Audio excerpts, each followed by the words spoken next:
আল্লাহ রাব্বুল আলামিন নিজে কোরআন শোনেন, শুধু এতটুকু আমরা পাইনি। বিশ্বনবী যার উপরে কোরআন নাযিল হয়েছে তিনি মাঝে মাঝে উবাই ইবনে কাব রাদিয়াল্লাহু তাআলা আনহুকে ডাকতেন, বলতেন তুমি তেলাওয়াত করো, আমি একটু শুনি।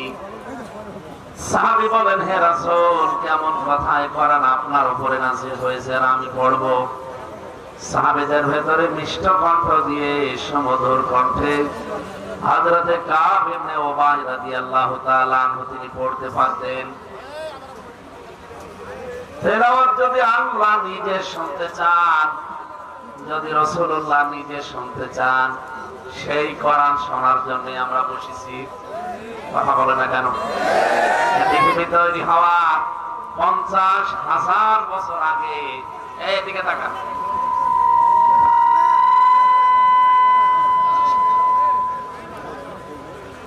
পৃথিবী তৈরি হওয়ার 50,000 বছর আগে আল্লাহ রাব্বুল আলামিন নিজে কোরআন তেলাওয়াত করে শুনিয়েছিলেন ফেরেশতাদেরকে।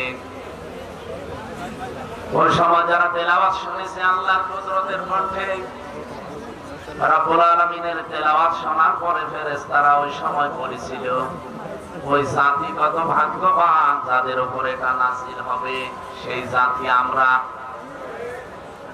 ওই কান কত ভাগ্যবান যে কান এটা শ্রবণ করবে, ওই হৃদয় কত ভাগ্যবান যে হৃদয়কে ধারণ করবে, ওই চোখ কত ভাগ্যবান যে চোখ এটা দেখে দেখে পড়বে। বলেন সুবহানাল্লাহ। পৃথিবী তৈরি হওয়ারও 50,000 বছর আগের কথা এটা, অথচ সে ভাগ্য এ দুনিয়াতে কত কোটি কোটি মানুষ চলে গেছে, কেউ পায়নি। উম্মতে মুহাম্মদী আমরা যারা দাবি করছে, আল্লাহ আমাদের না চাইতে দিয়েছেন। বলেন আল্লাহু আকবার। সুতরাং এখানে অনেক দামি জিনিস আছে। আমি আল্লাহর কসম দিয়ে আপনাদেরকে বলছি, তাফসীরুল কোরআন মাহফিল লিখে দিয়েছেন, আমরা তাফসীর আকারে কোরআন থেকে কথা বলবো ইনশাআল্লাহ। একেবারে মুক্ত চিন্তা নিয়ে, আলাদা একটা মন নিয়ে আপনি বসবেন। আমার মনে যেন অন্তত এটা থাকে, যা বলছে কোরআন থেকে এটা আমার নেই। কথা বলে না কেন? আরে ভাই, আপনি কয়দিন কোরআন শুনছেন, বুঝতেছেন, লিখতেছেন, পড়তেছেন? আপনার চাইতে একটা হিন্দু লোকের কথা আমি পড়েছি এই পৃথিবীতে, বাংলাদেশে বাড়ি, নরসিংদী, শিবপুর থানায় বাড়ি, গিরিশ চন্দ্র সেন। এই লোকটা আমার আপনার চাইতে কোরআনে কারিম অনেক বেশি পড়েছিল, অনেক বেশি বুঝেছিল, অনেক বেশি লিখেছিল। আমরা বাংলা ভাষাভাষী যারা কোরআনে কারিমের ব্যাখ্যা লিখেছে, তার ভেতরে সেই লোকটা একজন। সর্বপ্রথম একজন লিখেছেন মাওলানা আমির উদ্দিন বসু মিয়া। এরপরে 2 নাম্বার আর একজন আছে, 3 নাম্বারে হিন্দু বেটা। কোরআন শরীফ সে শুধু অর্থ লেখেনি, আমি তার জীবনী পড়তে গিয়ে পেয়েছি সে তাফসীর লিখেছে। এখানে আমি সহ যত বড় বড় আলেম আছে, আজকের যার নাম বললাম, সাবেক অধ্যক্ষ মাওলানা আব্দুল জলিল সাহেব সহ যত আলেম আমরা আছি, কেউ বলতে পারবেন না যে কোরআন শরীফের প্রতিটি শব্দ আমার জানা আছে। পারবে? কেউ পারবে? আমি পড়েছি পুরাটা, কয়েকবার আমার শেষ হয়েছে, কিন্তু আমার সব মনে নেই। এখন আবার দেখা লাগবে, আবার স্টাডি করা লাগবে। বলেন তো, হিন্দু বেটার কি মেধা দিয়েছিল আল্লাহ, আর কি পড়া পড়েছে, কি আয়ত্ত ছিল তার। কোরআন শরীফ একেবারে তার নখদর্পণে ছিল। এক একটা শব্দের একটা অর্থ না, একাধিক অর্থ তার জানা ছিল, নয়তো সে তাফসীর লিখতে পারতো না। কথা বলে না কেন? অথচ লোকটা মারা যাওয়ার পরে কিন্তু তার জানাজা হয়নি, তাকে ধোয়ানো হয়নি, কবরে দেওয়া হয়নি, তার জাতির লোকেরা তাকে পুড়িয়ে ফেলেছে। কোরআন এত বুঝেছে, এত পড়েছে, এত লিখেছে, এরপরও আল্লাহ তাকে হেদায়েত দেয়নি, কারণ তার মন ছিল না। এই জবাব দেন না কেন? ছাত্রের মতো জবাব দেবেন, এটা ক্লাস চলছে। তার মন ছিল না, এই জন্য আল্লাহ তাকে হেদায়েত দেয়। আর আমিও সেই কুষ্টিয়া থেকে আপনার জন্য হেদায়েত হাতে করে নিয়ে আসিনি যে আমার হাতে আছে আসেন দিয়ে দেই, না। আল্লাহ রাব্বুল আলামিন বলেন লাইসা লাকা লাইসা আলাইকা হুদাহুম, হে নবী আপনার দায়িত্ব নয় যে আপনি হেদায়েত দিয়ে দেবেন, ওয়ালাকিন্নাল্লাহা ইয়াহদি মাইয়াশা। সূরা বাকারার 172 নম্বর আয়াতের প্রথম অংশে আছে আল্লাহ বলেন আমি যাকে ইচ্ছা করি তাকে শুধু হেদায়েত দান করি। সুতরাং আজকের এই ময়দানে পিপিলিকার সারির মতো মানুষ আসতেছে, এখানে আর কয়জন আছে আপনি বাজারে গিয়ে দেখেন রাস্তাঘাটে কি মানুষ। এই হাজার হাজার লক্ষ লক্ষ মানুষের ভেতরে সবাইকে আল্লাহ হেদায়েত দিয়ে বাড়ি নিয়ে যাবে বিষয়টা এমন না। যে মানুষের মন আছে আল্লাহ তাকে আজকে হেদায়েত দেবে।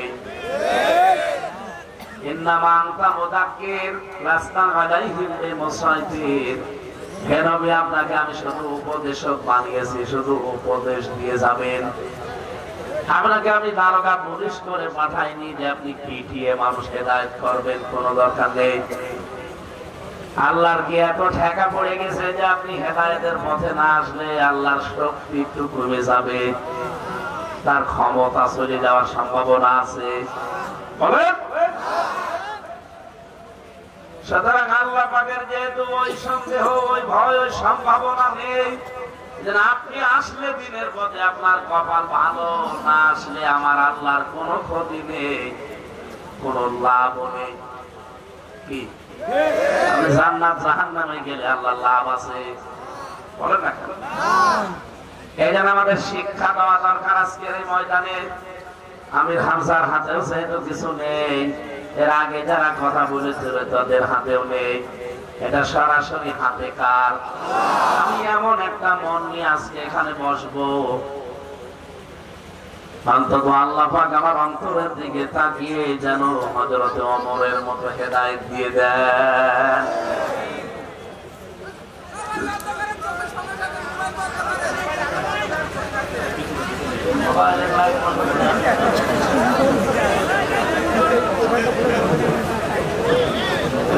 ঢালাও ভাবে মাহফিল গুলো আর নেবো না, সামনে থেকে যেখানে সেখানে যাবো। আলোচনা বোঝাতে হলে পরিবেশ লাগে, এত ডিস্টার্ব করলে হয়। হ্যাঁ, এখানে যারা দাঁড়িয়ে আছেন আর জায়গা পাচ্ছেন না পেছনে, সব এখানে দাঁড়িয়ে আছেন, একটা জায়গা হলো দাঁড়ানো।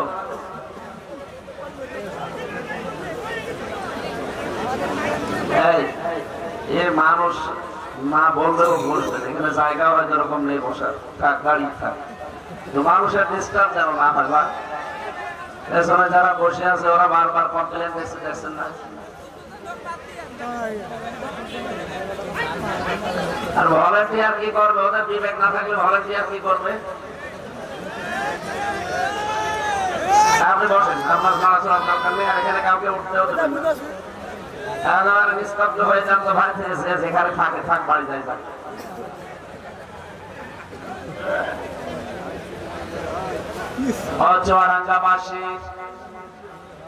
যে আল্লাহ আমাদেরকে কোরআনে কারীম শোনার জন্য নিয়ে এসেছেন, এমন কোরআন আমরা শুনতে এসেছি। আল্লাহ রাব্বুল আলামিন নিজে কোরআনের পরিচয় পুরা কোরআনে কম বেশি তিনি দিয়ে দিয়েছেন আগে।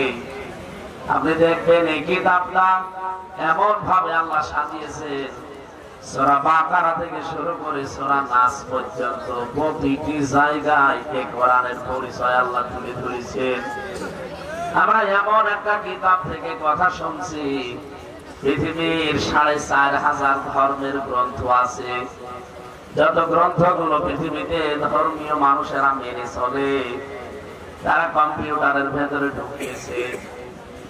৪৫০০০ ধর্মের গ্রন্থগুলো কম্পিউটার বলেছে এর ভেতরে ভুল আছে, রং ইনফরমেশনের ভেতরে পাওয়া যায়। কোরআনে কারীম কেউ ঢুকিয়েছিল, একবার, দুইবার, তিনবার না ১০ বার ঢুকিয়েছে। ১০ বারই লেখা উঠেছে যে এর ভেতরে কোনো সন্দেহ নেই। বলতে বলেন রব্বুল আলামিন বলেন, যালিকাল কিতাবু লা রাইবা ফীহি, এই কিতাব এমন ভাবে আমি আল্লাহ নাযিল করেছি, এর ভেতরে ভুল তো দূরের কথা, সন্দেহের অবকাশ পর্যন্ত নেই। সূরা ফাতিহা দিয়ে শুরু। আমি একটা গবেষণা বলছি, ভালো করে খেয়াল করবেন, এদিকে তাকান। সূরা ফাতিহার ভেতরে যতগুলো অক্ষর কোরআন পড়তে লাগে 29টা অক্ষর, তার ভেতরে সূরা ফাতিহাতে আপনি 7টা অক্ষর পাবেন না। বলেন তো 29-এর ভেতরে 7 বাদ গেলে কত থাকে? 22টা অক্ষর নিয়ে আমার আল্লাহ কোরআনে কারীমের সূরা ফাতিহা সাজিয়েছেন। আমি নিজে কোন তাফসীর গ্রন্থ থেকে তথ্যটা উদ্ঘাটন করে পেয়েছিলাম। রব্বুল আলামিন এমন সুন্দরভাবে সূরা ফাতিহা সাজিয়ে দিয়েছেন।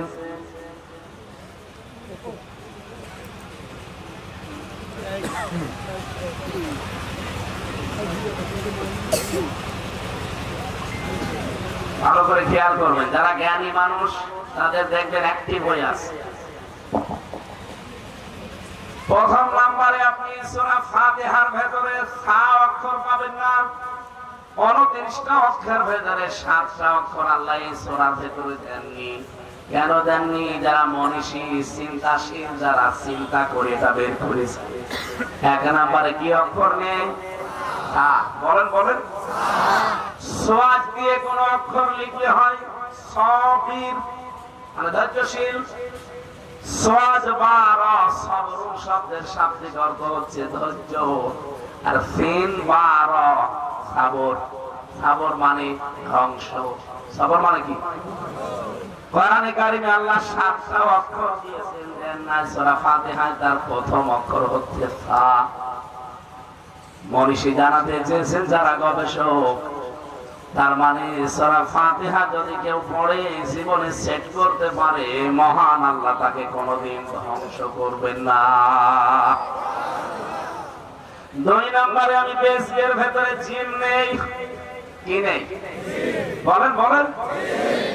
কোরআনে আপনি জিন দিয়ে বেশি দেখবেন, জিন দিয়ে জাহান্নামের পরিচয়গুলো আল্লাহ দিয়েছেন। এখানে জিন শব্দটা সূরা ফাতিহায় আল্লাহ দেননি। তার মানে সূরা ফাতিহার 7টা আয়াত কোন মানুষ যদি নিজে পড়ে প্র্যাকটিক্যাল লাইফে সেট করতে পারে, মহান আল্লাহ কোনদিন তাকে 7টা জাহান্নামের একটাও দেবেন না। 3 নম্বরে আমি পেয়েছি খ। খ দিয়ে খব্বারিন। এ শব্দের শাব্দিক অর্থ হচ্ছে ভবঘুরে, যার কোনো কাজ কাম নেই, যার জীবনের কোনো উদ্দেশ্য নেই। রব্বুল আলামিন সূরা ফাতিহার ভেতরে খ দেননি এই কারণে, সূরা ফাতিহা কেউ পড়লে আমার আল্লাহ তার জীবনকে ভবঘুরে, উদ্দেশ্যহীন বানিয়ে দেবেন না। তার জীবনে একটা উদ্দেশ্য থাকবে। 4 নম্বর অক্ষর পেয়েছি শিন। শিন দিয়ে শাখাওয়াত। এর বাংলা অর্থ হচ্ছে দুর্ভাগা। আপনি যদি সত্যি সূরা ফাতিহা পড়ে জীবনে আমল করে যেতে পারেন, আপনি কোনোদিন দুর্ভাগা হবেন না। আপনাকে আল্লাহ সৌভাগ্যের সোপান দিয়ে দেবেন। 5 নম্বরে পেয়েছি ঝা। ঝা দিয়ে ঝাক্কুম। আপনারা জানেন জাহান্নামে একটা গাছ আছে, গাছের নাম বলেন বলেন। ইন্না শাজারাতাজ যাক্কুম তুআমুল আসীম। রব্বুল আলামিন বলেন, অবশ্যই আমি জাহান্নামের ভেতরে যাক্কুম গাছ তৈরি করেছি, এটা পাপীদের খাবার। মানুষ যদি সূরা ফাতিহা পড়তে পারে, এই যাক্কুম ঝা শব্দটা যেহেতু আল্লাহ দেয়নি, তাকে জাহান্নামের ওই যাক্কুম গাছ কোনদিন তার কাছে আসতেও পারবে না। এরপরে পেয়েছি স। স দিয়ে আমরা বুঝি জুলমাত, মানে অন্ধকার। সূরা ফাতিহা পড়ে আমল করলে আপনি নিজের জীবনকে অন্ধকারের ভেতরে ঠেলে দিতে পারবেন না, আলো আপনাকে আল্লাহ দেখাবে। 7 নম্বরে পেয়েছি ফা। ফেরাকুন। ফেরাকুন মানে বিচ্ছেদ। রব্বুল আলামিন বলেছেন, এই পৃথিবীতে অনেক কিছু তোর থেকে বিচ্ছেদ হয়ে যেতে চায়। আমি যে সূরাটা দিয়েছি, কমপক্ষে 17 ফরজ নামাজ 17 রাকাত পড়া লাগে, অন্য নামাজ না পড়লেও। 24 ঘন্টার ভেতরে একজন মানুষ 17 রাকাত মাস্ট বি নামাজ পড়ায় না। কথা বলে না কেন? কি নামাজ সেটা? কি নামাজ? যদি নফল বাড়াতে থাকে তাহলে আরো বাড়বে। আপনাকে মাস্ট বি 17 বার সূরা ফাতিহা তো পড়াই লাগবে। কোন মানুষ যদি সূরা ফাতিহা পড়তে পারে এর উপরে তার জীবনটা উঠে যায়। মহান আল্লাহ এই পৃথিবীতে তাকে কোন কিছু থেকে বিচ্ছেদ ঘটাবেন না। আজ বাংলাদেশ থেকে অনেকের বিচ্ছেদ হয়ে গেছে, সামনে অনেকের হওয়ার সম্ভাবনা আছে। আমি আপনাকে ইন্ডিকেট করে বলছি না, বাস্তবে দেখে বলছি। কত কিছু থেকে আপনার বিচ্ছেদ। আপনি মায়ের কাছে থাকতে পারেন না, বাবার কাছে থাকতে পারেন না, সন্তানের কাছে থাকতে পারেন না, দেশের জনগণের কাছে থাকতে পারেন না। সর্বোপরি যিনি আমার মালিক, মালিকের কাছ থেকে আপনি বিচ্ছেদ হয়ে গেছেন। প্রশ্ন আসতে পারে সূরা ফাতিহা তো প্রতিদিন পড়ি আমি, না। সূরা ফাতিহার ভেতরে যে 7টা আয়াত আল্লাহ সাজিয়েছেন, পুরো কোরআন শরীফে আপনি যা পাবেন এই 7টা আয়াতের ভেতরে আল্লাহ সব লুকিয়ে রেখেছেন। কারণ মানুষ যদি 7টি আয়াত সত্যি বোঝে আর পড়ে, ওর জীবনে কোনদিন আল্লাহ থেকে শুরু করে কোন সৃষ্টি জগতের বিচ্ছেদ ঘটবে না। সর্বশেষ আয়াতটা আপনি আরো বাড়ি দিয়ে ফের পড়বেন তাফসীর সহ। গায়রিল মাগদুবি আলাইহিম ওয়ালা দাল্লিন। মুখস্থ যাদের আছে জবান করে এই দোয়াটা পড়েন, গায়রিল মাগদুবি আলাইহিম ওয়ালা দাল্লিন। আপনি প্রতিদিন এই দোয়াটা আল্লাহর কাছে করছেন, রব্বুল আলামিন তুমি তাদের পথে আমাদেরকে চালাবে না যারা মাগদুব এবং দাল্লিন। যত তাফসীর পৃথিবীতে আছে সব মুফাসসির এই দুইটা শব্দের ব্যাখ্যায় লিখেছেন মাগদুব এবং দাল্লিন মানে ইহুদি আর খ্রিস্টান। কেন? তাফসীরে মুফাসসিরিন লিখেছেন দেখেন তো আপনার জীবনে মেলে কিনা। যদি আমার জীবনেও মেলে আমি এই মুহূর্ত থেকে সিদ্ধান্ত পাল্টিয়ে ফেলবো। আপনার জীবনে যদি মিলে যায় আপনাকেও পাঠানো লাগবে। এই কথা বলছে না কেন? ইহুদি আর খ্রিস্টানদের উপরে আল্লাহ যে দুইটা কিতাব দিয়েছিলেন, একটার নাম আমরা জানি তাওরাত আর একটার নাম ইনজিল। জানেন না? মুসা নবী আর ঈসা নবী এত বড় বড় বড় পাওয়ারফুল নবী তারাও ছিল। আল্লাহর সাথে কথা বলতো একজন, আর আল্লাহ যাকে রূহ বলেছেন রূহুল্লাহ। এই দুইজন নবী কিতাব পেয়েছেন, এত বড় বড় কিতাব, অথচ তাদের কিতাবে আমাদের নবীর পরিচয় আর সম্মান মর্যাদা আল্লাহ তুলে ধরেছে 1000 বারের উপরে।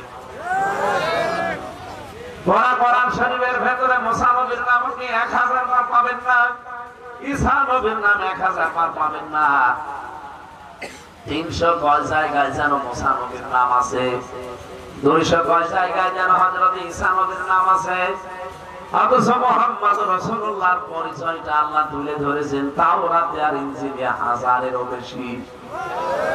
ওই জামানায় যাদের উপর এই কিতাবটা নাযিল হয়েছিল, যেহেতু তারা ইহুদি এবং খ্রিস্টান, আপনারা জানেন আমি বাইরের দেশগুলো যখন সফর করেছি দেখেছি ইহুদির সাথে চলতাম, খ্রিস্টানদের সাথে চলতাম। বিশেষ করে আমি এই যে বাইরের দেশগুলো কিছুদিন আগে আমার নিয়ে গিয়েছিল, থাইল্যান্ড, সিঙ্গাপুর, মালয়েশিয়া সহ যতগুলো দেশে আমার আল্লাহ নিয়ে গেল, যে আমি আগে দেখি ওই দেশে খ্রিস্টান, ইহুদি, বৌদ্ধ আছে কিনা।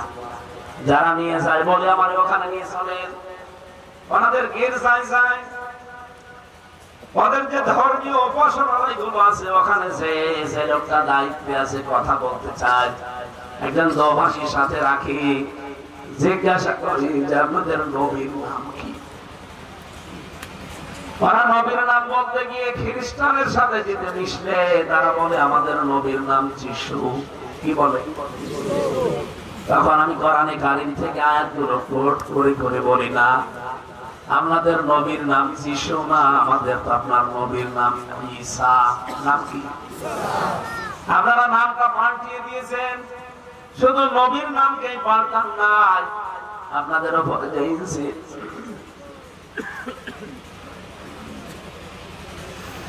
মানে জ্বর, 5-6 দিন জ্বর, পাওয়ার বড়ি খেয়ে আসলাম তো, এই জন্য গা ভেতরে ঘামতেছে। ঘাম খাই বসে গেলে আবার ফের ঠান্ডা মাইকটা মন মতো না, এই জন্য হচ্ছে না। এত জোরে কথা বল। খ্রিস্টান আমি যতগুলো মানুষের সাথে মিশলাম, আমাদেরকে জিজ্ঞাসা করলে শুধু যিশু যিশু যিশুর পরিচয় দেয়। আপনার ইঞ্জিলে তো যিশুর নাম লেখা নেই। আপনাদের ধর্মীয় যারা দায়িত্বে আছে, গুরু বলেন যাদেরকে, এই মানুষগুলো পণ্ডিত যারা নাম বলেন, এরা যিশু পাল্টিয়ে দিয়েছে, নাম হবে ঈসা। নাম কি? আপনার ঈসা নবী কিন্তু শেষ কথা এটা বলে গিয়েছেন, ইয়াতি মিন বা'দি ইসমুহু আহমদ। আমার পরে একজন নবী আসবে যার নাম আহমদ। যার নাম কি? আমাদের নবীর নাম 7টা আল্লাহ উল্লেখ দিয়েছেন, তার ভেতরে আহমদ একটা, মুহাম্মদ একটা, আব্দুল একটা, মুজাম্মিল একটা, মুদাসসির একটা, ইয়াসিন একটা, তাহা একটা। রব্বুল আলামিন আরো বিভিন্ন নাম উচ্চভাবে ডাইরেক্ট ভাবে তাকে ডাক দিয়েছেন, কিন্তু তার ভেতরে আহমদ এই নামটা আছে না নেই? খ্রিস্টানরা যেটা বলে, ইনজিল শরীফের ভেতরে আহমদ শব্দটা হাসানের উপরে আমার আল্লাহ উল্লেখ করেছে। ওরা বিশ্বাস করে কিন্তু মানতে চায় না, এই কারণে আমাদের নবী যিশু, যদিও নামটা ঈসা রুহুল্লাহ, তার নাম যতবার না উচ্চারণ হয়েছে, তার চাইতে মুসলমানদের যারা দাবি করছে এদের নবীর নাম বেশি। এজন্য হিংসা অহংকার করে তারা এই সত্যকে সত্য জানার পরও মানে না। আমি যা বলছি এখান থেকে একটা শিক্ষা আসবে। শিক্ষা যদি আমি নিতে পারি, আপনি নিতে পারবেন তো? বলেন বলেন। ইহুদিদের সাথে মিশলে আমি যেই কয়টা ইহুদিকে দেখেছি বাইরের রাষ্ট্রগুলোতে, তাদের দেখলে বোঝা যায় না ইহুদি, মনে হয় জিবরাইলের খালাতো ভাই। এত বড় বড় দাড়ি, বিশাল জুব্বা, পাগড়ি মাথায় দিয়ে আছে। পাশে একটা মেয়ে লোক, একেবারে হাত মোছা পা মোছা দেওয়া, চোখ পর্যন্ত দেখা যায় না, মেকআপ দেওয়া সামনে।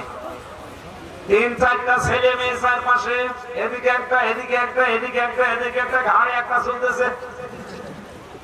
জিজ্ঞাসা করি নাম কি? নাম সুন্দর নাম বলে। পরবর্তীতে জিজ্ঞাসা করলাম আপনার নবীর নাম কি? বলে যোসেফ। কি যোসেফ কে? আমি বললাম না, আপনার নবীর নাম যোসেফ না, আপনাদের উপরে আল্লাহ তাওরাত নাযিল করেছেন, ওই তাওরাতে আছে তার নাম মূসা। নাম কি? আল্লাহ রাব্বুল আলামিন জানিয়েছেন, ওয়া কাল্লামাল্লাহু মূসা তাকলিমা।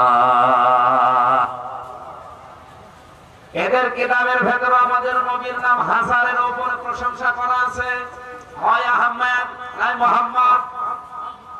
এই শব্দগুলো ওরা দেখতো, দেখে চিন্তা করতো কি আমাদের নবী যোসেফের নাম এতবার নেই, যেখানে মুসলমানদের দাবি করা নবী মুহাম্মদ আহমদের নাম এর চাইতেও বেশি। হিংসা করে অহংকার করে তারা মানত না। আপনি কি বুঝলেন এতক্ষণ? শুনে বলেন এবার।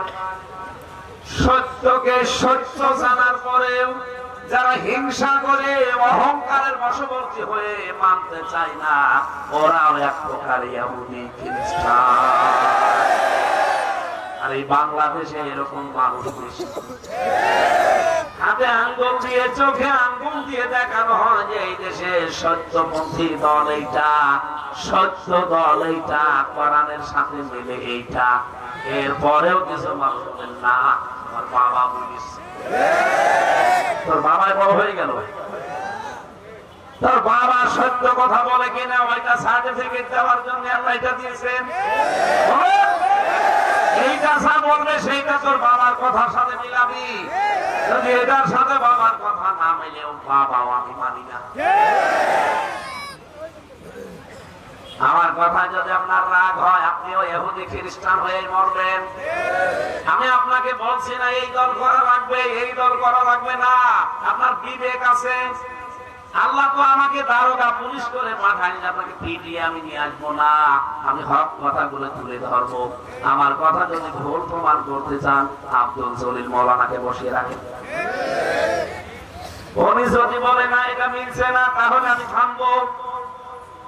আপনার পেটে বোম মারলে আপনি সূরা ফাতিহা শুদ্ধ করে আমার সামনে পড়তে পারেন না, আর আপনি বলেন তাফসীর না, এটা রাজনীতি হয়। আপনি তাফসীর বলছেন, আপনি কোরআন মানে কি তা তো জানেন না। বহু গঠিত পাঠ্য, আপনি এই শব্দের অর্থটা জানেন না, আর আপনি ভুল ধরেন আমার কোরআনের উপর অনার্স মাস্টার্স করা। অন্তত এখানে যারা আছেন আপনার চাইতে কোরআনের উপরে আমার কিছুটা হলো দখল বেশি আছে। কথা বলে না কেন? সুতরাং আমাকে যদি আপনি বলেন যে হচ্ছে না, অন্যদিকে চলে যাচ্ছে, তাহলে আব্দুল জলিল মৌলানা এটা বলা লাগবে। চুয়াডাঙ্গা পাশে, এটা আমার মায়ের দেশ। এই পাশেই মুন্সিগঞ্জ, এটা আমার মায়ের গ্রাম। আছেন আমার মনে হয় এই জেলায় আমার বাবার হয় শালা হবে, আর আমার নাই নানা হবে, মামা হবে। এখানে একটু সম্পর্ক আছে, বড় দাবি নিয়ে কথা বলছি। হিংসার বশবর্তী হয়ে যারা অহংকার করে সত্যকে সত্য জানার পর আজ মানতে চান না, আল্লাহর কসম আপনার মরণ হয়ে যাবে ইহুদি আর খ্রিস্টানের মতো। সূরা ফাতিহাতে আল্লাহ যে 7টা অক্ষর দেননি, কেন দেননি? এই কারণে আপনাকে আল্লাহ সৌভাগ্যশালী করতে চান। কি শব্দ দিয়ে আল্লাহ সৌভাগ্যশালী করতে চেয়েছিলেন? রব্বুল আলামিন কোরআনে কারীমের সূরা ফাতিহায় 7টা অক্ষর না দিয়ে জানান দিয়েছেন তামাম দুনিয়ার মানুষেরা। সা দিয়ে সাবরুন মানে ধ্বংস। আমি আল্লাহর সূরা ফাতিহা যদি সত্যি পড়ে দুনিয়ায় আমল করে আসতে পারো, দুনিয়া আখিরাতে তুই কোনোদিন ধ্বংস হবি না। বলেন সুবহানাল্লাহ। সেই কোরআন থেকে কথা শোনার জন্য নিশ্চুপ হয়ে যারা বসে আছেন, আমরা সব বাদ দিয়ে দিলাম। এবার সরাসরি তাফসীরে প্রবেশ করছি। কোরআনে কারীমে 114টা সূরা আল্লাহ দিয়েছেন। 6666টি আয়াত আছে, এটা প্রসিদ্ধ। 6236টা আয়াত আছে, এটা বিশুদ্ধ। দুইটা সঠিক। সেখান থেকে মাত্র একটা আয়াত পড়েছি সূরা তাওবার 100 নম্বর আয়াত। আজকের আলোচনার বিষয় হচ্ছে আমার সাহাবীদের মর্যাদার কারণ কি। সাহাবীদের মর্যাদা আছে না? কি মর্যাদা আমার আল্লাহ সূরা তাওবার 100 নম্বর আয়াতে ঘোষণা দিচ্ছেন, ওয়াস-সাবিকুনাল আউয়ালুনা মিনাল মুহাজিরিনা ওয়াল আনসার ওয়াল্লাযীনা তাবাউহুম বিইহসান। মুহাজির এবং আনসারদের ভেতরে যারা সর্বপ্রথম ঈমানের দিক থেকে অগ্রগামী এবং তাদের অনুসারী যারা যুগে যুগে সরল ভাবে একনিষ্ঠ ভাবে মন মতো যে মানুষগুলো তাদের অনুসরণ করে দুনিয়া থেকে বিদায় নিচ্ছে, রাদিয়াল্লাহু আনহুম, আল্লাহ নিজে তাদের উপরে রাজি হয়ে গেছেন। তাহলে এখানে 3টা বিষয়ের নাম পেয়েছি আমরা। এইদিকে তাকান। 1 নম্বরে আনসার এবং মুহাজির। আনসারদের ভেতরে যারা, মুহাজিরদের ভেতরে যারা সর্বপ্রথম ঈমানের দিক থেকে অগ্রগামী, প্রথম যারা ঈমানের ছিলেন, ওয়াল্লাযীনা তাবাউহুম বিইহসান, আর সঠিকভাবে সরলভাবে ভালোভাবে দয়ার সাথে যারা তাদের অনুসরণ করে দুনিয়ার জীবনটা শেষ করতে পারবে। তার মানে আমরা কি কিয়ামত পর্যন্ত যেহেতু তাদের অনুসারী অনুগামী থাকবে, রব্বুল আলামিন বলেন আমার সিদ্ধান্ত আমি আল্লাহ নিজে তাদের উপরে রাজি হয়ে গেছি। এবং তারাও আমি আল্লাহর উপরে রাজি হয়ে গেছে। শুধু এতটুকুই না, তাদের জন্য এবার পুরস্কার দিলাম, ওয়া'আদ্দা লাহুম জান্নাত। এই মানুষগুলোর জন্য আমি আল্লাহ প্রস্তুত করে রেখেছি আমার বাগান জান্নাত। তাদেরই তাহতাহাল আনহার, তাহতিনা, এর আগে মিন শব্দটা নেই, এই জন্য তাহতা হবে। যারা আরবি গ্রামার বোঝে, তাজিরি মিন তাহতিহাল হওয়ার কথা। মিন হরফে সার, এটা শব্দ আল্লাহ এখানে দেননি, পড়া করার অন্যান্য জায়গায় আছে, এখানে আল্লাহ দেয়নি। এই কারণে তাজিরি তাহতাহাল আনহার, নদী আর নহর আল্লাহ প্রবাহমান থাকবেন। খালিদিনা ফিহা, চিরকাল সেখানে মানুষকে আল্লাহ রাখবে, কোনদিন আর বের করে দেবে না। চুয়াডাঙ্গাবাসী আপন জনের জন্য বলছি, পৃথিবীতে সুখ করার মতো কোন জায়গা নেই। সুখ করার অসম্ভব জায়গা হচ্ছে জান্নাত। সুখের আপনি কি দেখেছেন? আরাম শান্তির আপনি কি দেখেছেন? পৃথিবীতে কিছুই দেখেননি। সুখ এবং শান্তির জায়গা আল্লাহর জান্নাত। এমন কোন নিয়ামত নেই যা আল্লাহ সেখানে তৈরি করেননি। আপনার হৃদয়ে কোনদিন কল্পনাও আসে নাই যে জান্নাত এরকম হতে পারে। এই জন্য আসল সুখের জায়গা আমার আল্লাহ বানিয়ে রেখেছেন। ওইটা পাওয়ার জন্য আপনি দৌড়ান।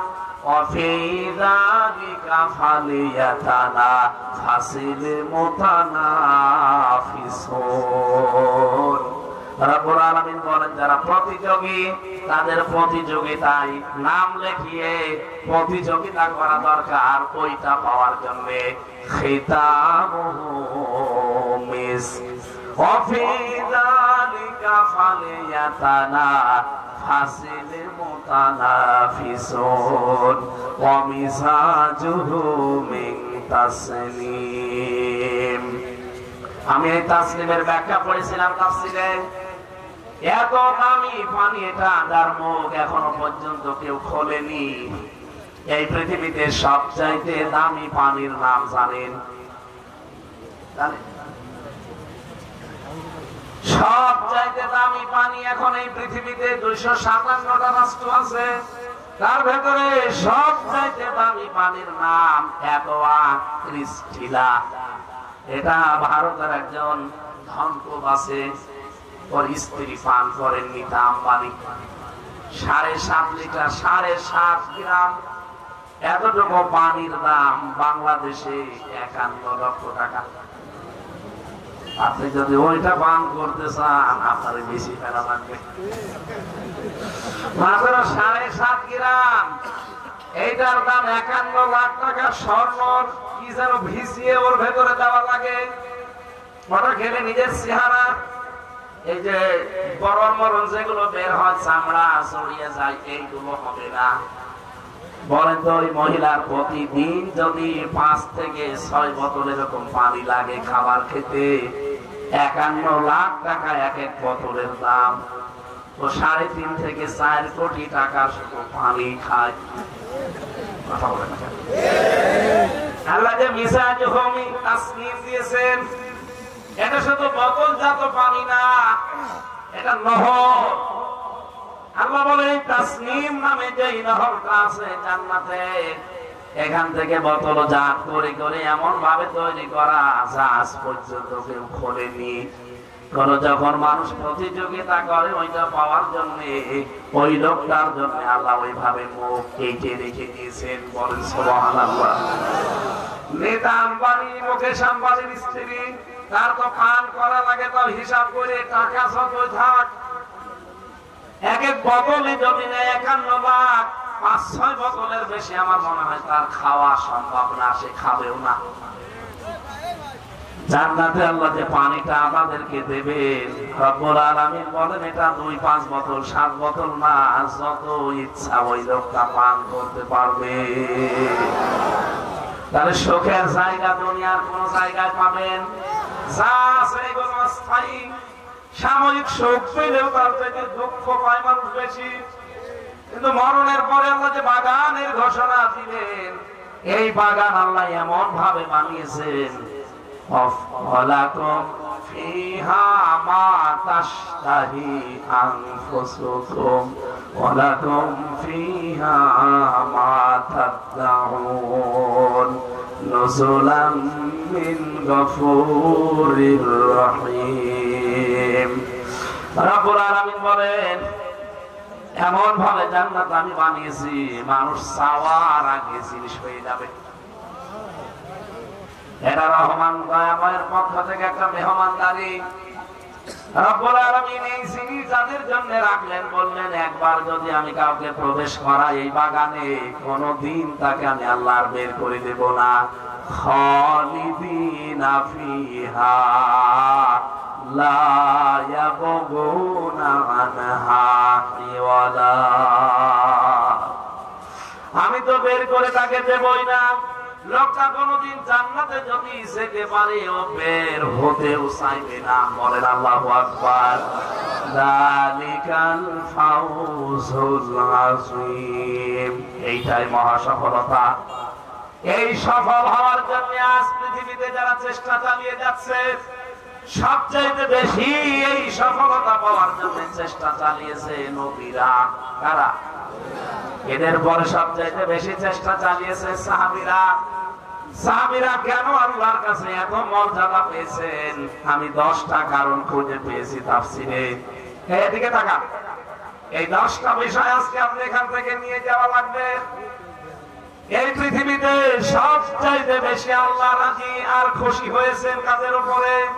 নবীদের। বলেন নবীদের পরে আল্লাহ সবচেয়ে বেশি খুশি হয়েছেন সাহাবীদের উপরে।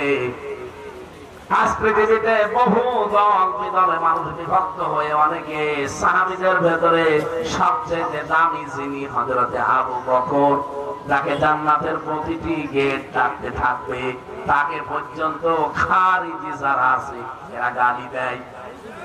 একবার বলছেন না? হযরতে আলী নবীর জামাই, তাকে পর্যন্ত গালি দেয়। এ বাংলাদেশে, ভারতে, পাকিস্তানে, বিশ্বের কতগুলো দেশ আমাকে আল্লাহ নিল, আমি অন্য দেশে পাইনি। এই 3টা দেশে একটা মিথ্যা কথা কারা যেন ছড়িয়ে দিয়েছে। এদেশে যারা একামতে দিনের আন্দোলন করে, বাংলাদেশ, ভারত আর পাকিস্তানে, তারা নাকি সাহাবীদের বিদ্বেষী। একটা পুরা ডাহা মিথ্যা কথা। আরে ভাই, আপনার চাইতে পড়াশোনা নেই, জীবনে একেবারে কম করিনি। কওমি মাদ্রাসায় আমার পড়া আছে, হাফেজিতে পড়া আছে, কারিয়ানা পড়া আছে, আলিয়া মাদ্রাসায় সর্বোচ্চটা পড়া আছে, বিশ্ববিদ্যালয় শেষ করা আছে। আমি একেবারে মাথায় কবর পুরে বসে নেই।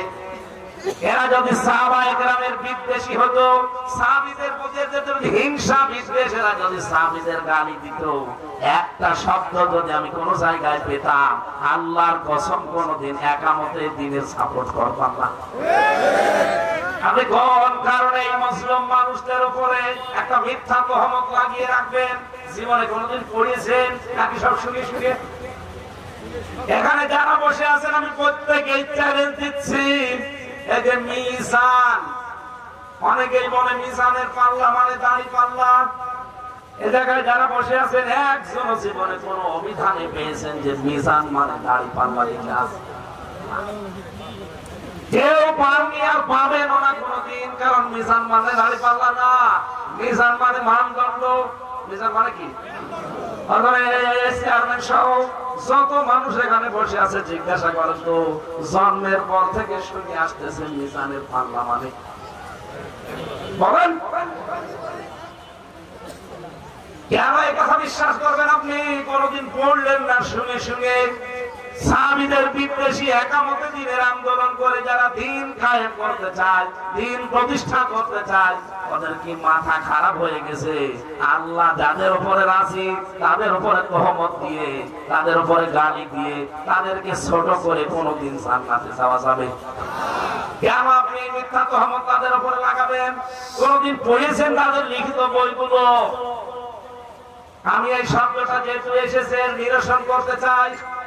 মিজান, যারা বলেন যে মিজানের পাল্লা মানে দাড়ি পাল্লা, এইদিকে তাকান। যে উঠে চলে যায়, যাক, প্রয়োজন যদি থাকে যাবে, অসুবিধা নেই। আপনি এসেছেন একজন হলো, আমি শোনাবো। মিজান মানে কি বলেন বলেন? পৃথিবীর প্রতিটি জিনিস মাপ দেওয়ার যন্ত্র আছে না? ভালো করে খেয়াল করতো। এই যে বিশাল সামিয়ানা দেখা যাচ্ছে, এটা যদি আপনাকে বলি ভাই এটা মাপ দিয়ে দেন, তো এটা কি দাড়ি পাল্লায় তুলে দেবেন? এটা মাপ দেওয়ার জন্য একটা আলাদা যন্ত্র আছে, তার নাম ফিতা, গজ। এটা বলছে না কেন? এই যে পানি দিচ্ছিল আমাকে একটু আগে চা, এই পানি জাতীয় কোন জিনিস যদি আপনাকে বলে আপনি একটু মাপ দিয়ে দেন, তো ফিতা দিয়ে মাপবেন। এটা মাপার জন্য সিসি আছে, লিটার আছে। চাউল দিলাম আপনাকে, এক মোট চাউল দিয়ে মেপে দেন, তো একটা একটা করে গণনা করবেন। ওটা মাপ দেওয়ার জন্য কেজি লাগে, পাথর লাগে, বাটখারা লাগে। দুনিয়ার যত জিনিস, প্রতিটি জিনিস পরিমাপ করার জন্য আলাদা আলাদা যন্ত্র আছে। আরো জোরে বলেন। এই জবাব দেওয়া লাগবে, আছে না? কিয়ামতের ময়দানে আমরা সবাই জানি আমাদের আল্লাহ পাক মিজানে মাপবেন আমল। আমল মানে কাজ, আমল মানে সারা জীবন শোনেন যে আমল মানে কাজ। বলেন বলেন, আরো জোরে বলেন, আমল মানে কি? সবাই বলেন আমল মানে, আরেকবার বলেন আমল মানে কি? এবার আপনাকে আমি বলছি ভাই 5 কেজি কাজ মেপে দেন, তো কোন ধারণায় আছেন আপনি এতদিন? এতে শুনে শুনে মিজানের পাল্লা মানে দাড়ি পাল্লা। কোন পাগলও বিশ্বাস করবে যে কাজ 5 কেজি 10 কেজি মাপা যায়? কাজ আল্লাহ কিয়ামতের দিন মাপবেন। কাজ মানে আরবিতে কি? আমল। বলেন বলেন, আরো জোরে বলেন। আমল আবার 2 প্রকার, একটা বদ আমল, একটা নেক আমল। কিয়ামতের দিন আল্লাহ তো বদ আর নেক আমল মাপবেন না মাপবেন না? মিজানের পাল্লা, যার নাম আমরা বলি মিজানের পাল্লা, দাড়ি পাল্লায় তুলে মাপবে। তার মানে এই পাশে 10 কেজি কাজ, এই পাশে 5 কেজি কাজ মাপ দেবে। মিজান মানে যেহেতু মানদণ্ড, এটা তো ন্যায়ের প্রতীক। দাড়ি পাল্লা কি? আরো জোরে বলেন বলেন। এই বাংলাদেশে অনেক এই দাড়ি পাল্লা সহ্য করতে পারে না, কিন্তু হাইকোর্টে ঠিকই দাড়ি পাল্লা টাঙানো আছে। আপনি দেখেন হাইকোর্টে দাড়ি পাল্লা টাঙানো আছে, একেবারে সমান সমান।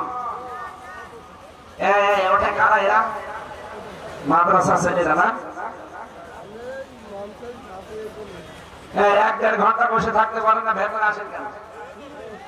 তারপরে চলে যান। এখানে কত মেয়ের বাপ বসে আছে আপনি জানেন?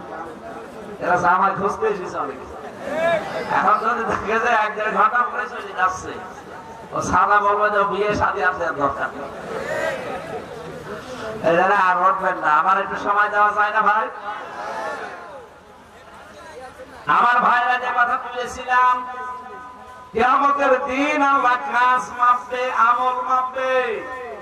আর কাজ মাপতে হয়, এখানে যদি পাগল কেউ জিজ্ঞাসা করেন, পাগলও বলবে কাজ দাড়ি পাল্লা তুলে, ফিতা দিয়ে, গজ দিয়ে, লিটার দিয়ে, সিসি দিয়ে, কেজি দিয়ে মাপে না, কাজ মাপে গুরুত্ব দিয়ে।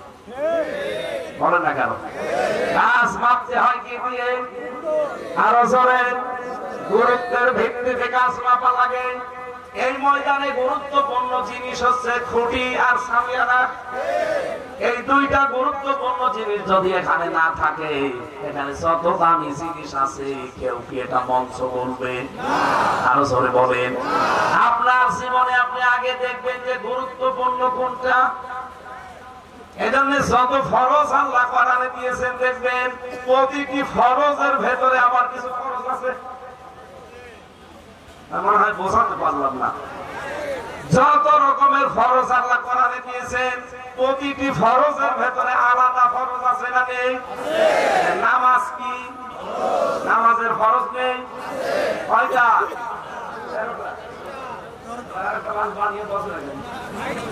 13 ফরজ।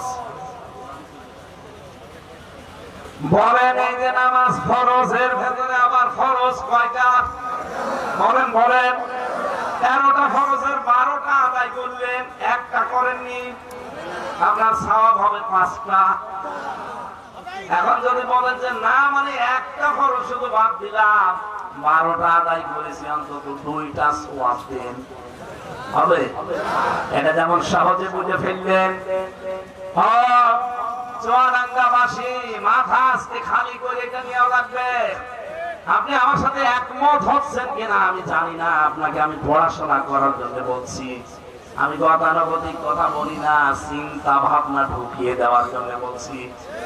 আপনাকে কিয়ামতের দিন আল্লাহ কাজ মাপবে, আমল মাপবে, আর কাজ মাপা হয় সবাই বলছেন যে গুরুত্বের ভিত্তিতে। আপনার জীবনে আল্লাহ দেখবে যে গুরুত্বের ভিত্তিতে আপনি কাজ করেছেন কিনা। নামাজ ফরজ, এর ভেতরে আসল ফরজ কয়টা বলেন বলেন? এগুলো অবশ্যই গুরুত্বপূর্ণ, নাই তো ফরজ হতো না। এরপরে আরেকটু কম গুরুত্বপূর্ণ আছে, যেটা না মানলেও নামাজ হয় কিন্তু সরসিজদা দেওয়া লাগে, তার নাম কি? ওয়াজিব। বলেন বলেন? এটা আবার ফরজের চাইতে এক ধাপ বেশি। কয়টা? কয়টা? তাহলে 13টা। আর ওইদিকে আরো জোরে। এরপরে আরেকটা ধাপ আছে সুন্নাত। কেউ যদি সুন্নাত না মানে তার নামাজ হবে না তা না, অপূর্ণাঙ্গ থাকবে। সেটা কয়টা? 19টা। কয়টা বলেন বলেন? কেউ লিখেছে 17টা, কেউ লিখেছে 19টা। 17টা ধরেন। কয়টা? আরো জোরে বলেন। ফরজ পেলাম কয়টা? ওয়াজিব, সুন্নাত 17। বলেন বলেন? নামাজ নষ্ট হয়ে যায় কয় কারণে? 19। কয়টা? আরো জোরে বলেন। কি বুঝলেন এখান থেকে? ধাপে ধাপে ফরজ আছে, ওয়াজিব আছে, সুন্নাত আছে, এরপরে নামাজ ভাঙার কারণ আছে, এরপরে মুস্তাহাব আছে, এরপরে মুবাহ আছে। এতগুলো বিষয় দিয়ে আল্লাহ নামাজটা সাজিয়েছেন, কিন্তু যত উপরে যাবেন তত সংখ্যা বাড়বে না কমবে? দেখেছেন ফরজ কিন্তু খুব বেশি না। এখানে ফরজ জিনিস মনে করেন খুঁটি, আর এই সামিয়ানা এটি খুব বেশি। ফরজের চাইতে সেগুলো না হলে অন্তত এটা মঞ্চ হবে, সেটার কিন্তু বাহার বেশি। এই যে ফুল সাদা না হলে মঞ্চ হবে না, এদের বাহার দেখেছেন। এখানে কার্পেট বিছিয়েছে, কার্পেট না হলে এটা মঞ্চ হবে না, এর বাহার দেখেছেন। কি সুন্দর লাগছে। অথচ আসল জিনিস এই সামিয়ানাটাও দেখেন আপনারা সুন্দরতা দিয়েছেন। এমনও সামিয়ানা দেখেন 14 জায়গায় তালি লাগানো, কিন্তু সামিয়ানা সেটা। তার মানে আমাদের আসল জিনিস এই ময়দানের জন্য পেলাম, এই মঞ্চের জন্য খুঁটি। আর এই দুইটা যদি না থাকে, যত সুন্দর ফুলই দেন, যত সুন্দর কার্পেট দেন, যত সুন্দর সোফা চেয়ার দেন, এটাকে কেউ মঞ্চ বলবে? আপনার জীবনে আল্লাহ ফরজ গুরুত্বপূর্ণ, যেহেতু কাজ মাপা হয় কিসের ভিত্তিতে? আরো জোরে বলেন।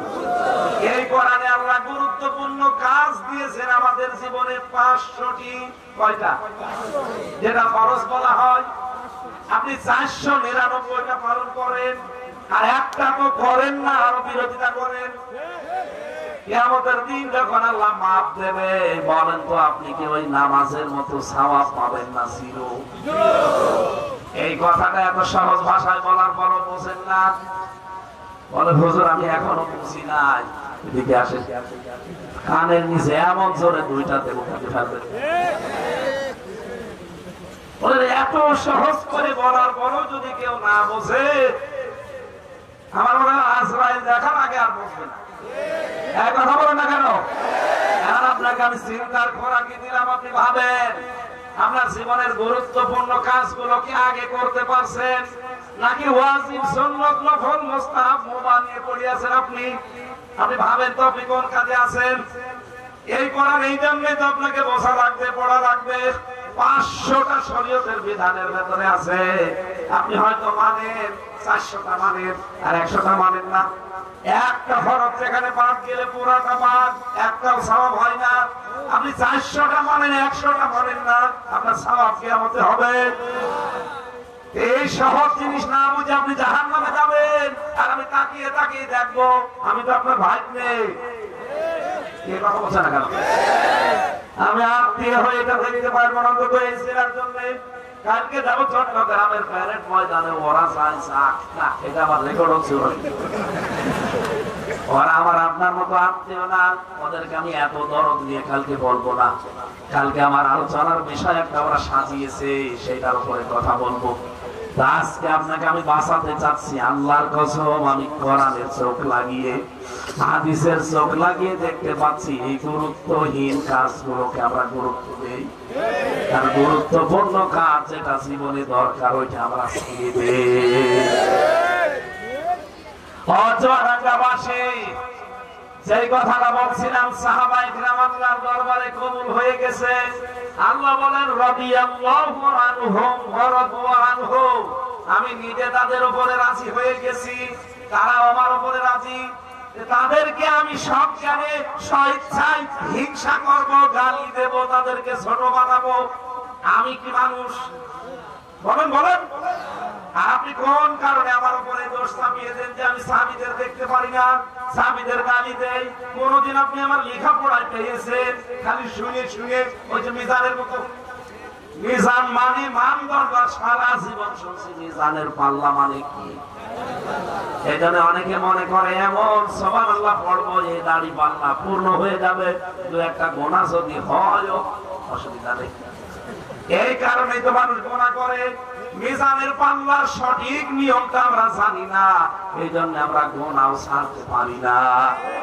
যদি জানতাম যে না কিয়ামতে আল্লাহ মাপ দেবে গুরুত্বের ভিত্তিতে, তাহলে অবশ্যই আপনার জীবনে অন্যায় বড় বড় গুলো ছেড়ে দিতেন। নামাজ যেমন বড় ফরজ, সুদ খাওয়াও বড় গুনাহ। বলেন বলেন, সুদ খাওয়া বড় গুনাহ না?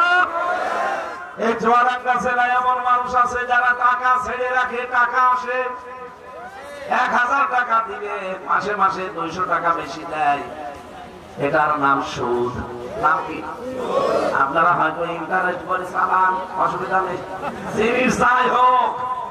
একবার বলছেন না, যারা খান সুদ 1000 টাকা ছেড়ে রাখেন, মাসে মাসে 200 টাকা বেশি খান, আল্লাহর কসম আপনি মায়ের সাথে জেনা করছেন। এই কাজে আছেন কারা? হাত তোলেন তো। আমার নানা হয় এরা, আমার মামা হয় এরা এই কাজে থাকতে পারে? তাহলে এই যে ভিডিও হচ্ছে আমার বদনাম হয়ে যাবে না? আলহামদুলিল্লাহ, যাক নেই। আমি বাংলাদেশের সারা দেশে এখন যাচ্ছি, প্রত্যেক জেলায় আমি এবার বলতে পারবো যে অন্তত আজকে থেকে তওবা করে ছেড়ে দেবে। কারা কারা এই টাকা ছেড়ে দেবেন? হাত তোলেন তো। আপনার কয় টাকা ছাড়া আছে? এর আগে তাহলে আপনি মিথ্যা কথা বলছেন। যারা এরকম কাজে আছেন ভাই, আমি আপনাকে লজ্জা দিতে চাই না, আপনি আমার আত্মীয়। আশা করছে কিয়ামতের দিন আপনার এই জায়গায় আমার যেন লেখা থাকে না যে মায়ের সাথে জেনা করে এসেছে। বলেন নাউজুবিল্লাহ। চিন্তা করতে কেউ পারে যে মায়ের সাথে জেনা করে কোনোদিন জান্নাতে যাওয়া যায়? বলেন বলেন। আপনি তো না খেয়ে মরে যান, অসুবিধা নেই, কিন্তু এই সুদের সাথে জড়িত হওয়া যাবে, কারণ এটা বড় গুনাহ। নামাজ যেমন বড় সওয়াবের কাজ, সুদও বড় গুনার কাজ। কথা বলেন না কেন? আপনি মনে করছেন নামাজও পড়ি, সুদও খায়, অসুবিধা নেই, দাড়ি পাল্লায় তুলে দেবে, এই কারণে আপনি ছাড়তে পারেন না। অথচ দাড়ি পাল্লার কোনো মাপই নেই, এখানে মাপ হবে গুরুত্বের ভিত্তিতে। আপনার জীবনে যদি গুরুত্বপূর্ণ কাজই আপনি ছেড়ে দেন, তাহলে আপনার ফল হবে চির অথবা শূন্য। কথা বোঝা যায়? আল্লাহ আমাদেরকে এবার আমল করার তৌফিক দাও, বলেন আমিন। সাহাবীরা যেহেতু অনেক ঊর্ধ্বের, একজন সাহাবীকে কোন মানুষ যদি মেনে চলতে পারে, বিশ্বনবী বলেছেন সে লোকটা হেদায়েত পেতে বাধ্য।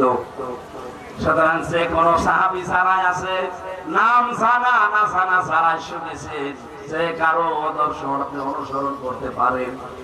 সাহাবায়ে কেরামের মর্যাদার কারণ আমি পেয়েছি কোরআনে 10টা। কয়টা? এক নম্বরে তারা আল্লাহ এবং রাসূলের প্রতি আনুগত্যশীল ছিল। আমরা আজ ওই পর্যায়ে পৌঁছাতে পারি না, এই জন্য আল্লাহ আমাদেরকে তাদের মতো কবুল করেন না। কোরআনে কারীমের সূরা আনফাল 22 নাম্বার আয়াতে পাবেন, 9 নাম্বার পারা 18 নাম্বার পৃষ্ঠার 7 নাম্বার লাইনে আছে 3 নাম্বার রুকুতে, ইয়া আইয়ুহাল্লাযীনা আমানু আতিউল্লাহা ওয়া রাসূলাহু ওয়া লা তাওয়াল্লাউ আনহু ওয়া আনতুম তাসমাউন। বলেন আল্লাহু আকবার। রব্বুল আলামিন বলেন, তোমরা আমি আল্লাহ এবং তার রাসূলের আনুগত্য করো, ওয়ালা তাওয়াল্লাউ আনহু ওয়া আনতুম তাসমাউন। এই কথা শোনার পরে তোমরা যেন কেউ মুখ ফিরিয়ে চলে যেও না। এগুলো শোনার পরে যারা মুখ ফিরিয়ে চলে যায়, এ মানুষগুলো জীবনে আল্লাহর দরবারে কবুল হওয়ার কোনো সম্ভাবনা নেই। এজন্য আমরা শুনলাম আর সাহাবীদের মতো যদি বলতে পারি, ক্বালু সামি'না ওয়া আতা'না, শুনলাম এবং মেনে নিলাম, তাহলে আল্লাহ হেদায়েত দেওয়ার একটা সম্ভাবনা আছে। বলেন সুবহানাল্লাহ। আমাদের যা জীবনের আমল আখলাক, আমাদের যা কাজ কারবার, আমরা হেদায়েত পাবো কিনা বলতে পারি না। কিন্তু পৃথিবীতে যদি আল্লাহ রাসূলের কথা শোনার পরে মন থেকে মেনে নেওয়ার সিদ্ধান্ত নিতে পারেন, আমরা গ্যারান্টি দিতে পারি আপনি হেদায়েত পাবেন। 2 নম্বরে আমি পেয়েছি সাহাবীদের ভেতরে দানশীলতা সবচাইতে বেশি ছিল। আমাদের ভেতরে এখনো ওইটা তৈরি হয়নি। নবীজি পৃথিবীতে এটা উজ্জ্বল দৃষ্টান্ত হয়ে আছেন। একদিক থেকে নবীদের আসতো, আর একদিক থেকে তিনি দিতে শুরু করতেন। সকাল থেকে সন্ধ্যা হয়ে যেত, সর্বশেষ দেখা গেছে বিশ্ব নবীর বাড়িতে কিছুই নেই। চুয়াডাঙ্গাবাসী সাহাবীদের মর্যাদার কারণ, তারা আল্লাহর দরবারে কবুল হওয়ার পেছনে 2 নাম্বার কারণ কি বললাম, দানশীল ছিলেন তারা। হযরতে আবু বকরকে কানের ভেতরে কে যেন আওয়াজ দিয়েছে, বিশ্বনবী তাবুকের ময়দানে যাবেন, যে যার সামর্থ্য অনুযায়ী মসজিদে নববীতে নবীজির রুমাল বিছানো আছে, তোমরা দিয়ে আসো। হযরত আব্দুর রহমান বিন আউফ তিনি 3 মণ সোনা দিয়েছিলেন ওই ময়দানে। যার সম্পদ ছিল সবাই নিয়ে আসতেছে। বিশ্ব নবী ডাক দিয়ে বলেন, গো আমার আবু বকরকে তো দেখি না। তাকিয়ে দেখলেন হযরতে আবু বকর এক জায়গায় পেছনে দাঁড়িয়ে আছে, হাতে একটা টোপলা আছে, নবীজির সামনে রাখলেন। ঝাড়া দেওয়া দেখা গেল কয়েকটা পয়সা, কয়েকটা চাউল আর কিছু ছাই। ডাক দিয়ে বলেন, আবু বকর এই যা নিয়ে আসলে, ঘরে আর কিছু আছে তোমার?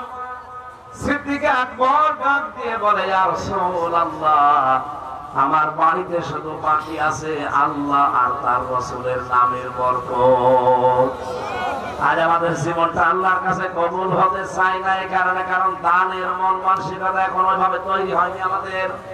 আমরা সম্পদ গুলোকে সব আপন মনে করে থাকতে চাই, অথচ এটা জাহান্নামী মানুষদের গুণ। ইয়াহসাবু আন্না মালাহু আখলাদা, আল্লাহ পাক বলেন ওই মানুষগুলো ধারণা করে যে সম্পদ আমার কাছে চিরস্থায়ী ভাবে থাকবে।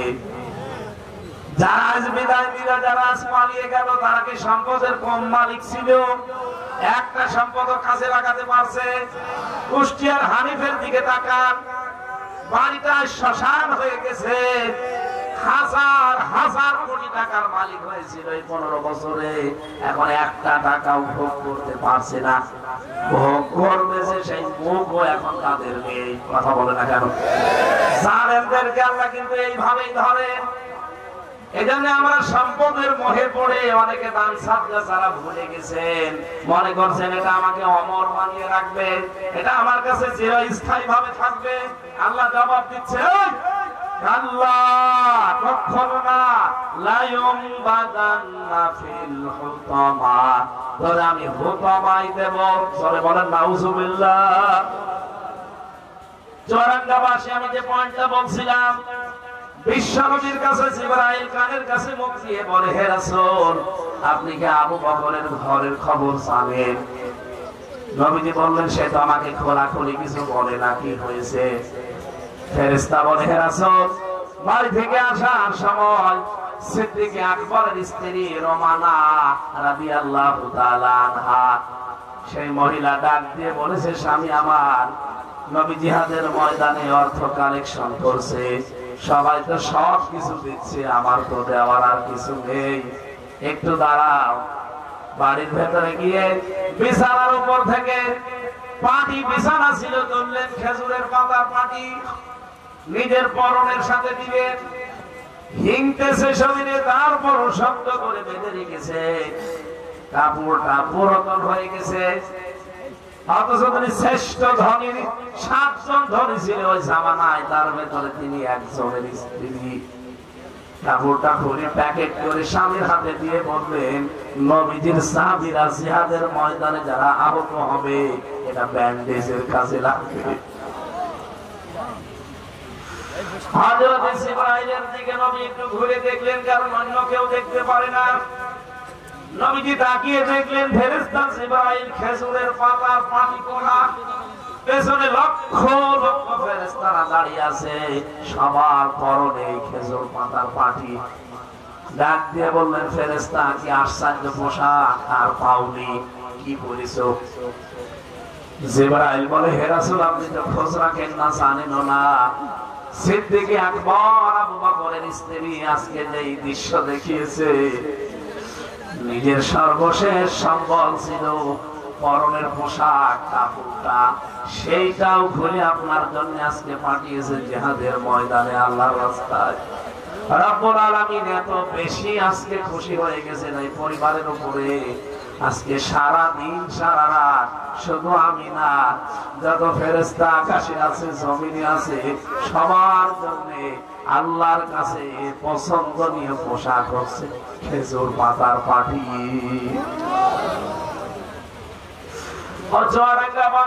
শুনতে যত সহজ মনে হচ্ছে, বলেন তো বাস্তবতা কি অত সহজ?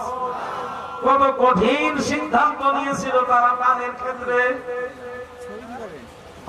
আমাদের কত সম্পদ, কত কিছু আছে, কত অভাবী মানুষ, কত রকমের অভাবে চিৎকার মারে, সম্পদ গুলো ব্যাংকে ছাতা পড়িয়ে যাচ্ছে, এরপর 50,000 টাকা তুলে যে একটু বিনোদন করবে না, সেই মানের নেই। আপনাকে আল্লাহ কবুল করবে কি দেখে?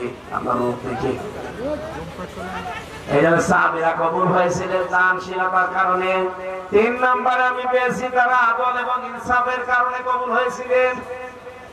তাদের ভেতরে আদল এবং ইনসাফ এত বেশি ছিল, আল্লাহ রাব্বুল আলামিন তাদের জীবনটাকে আমাদের জন্য আদর্শ বানিয়ে দিয়েছেন।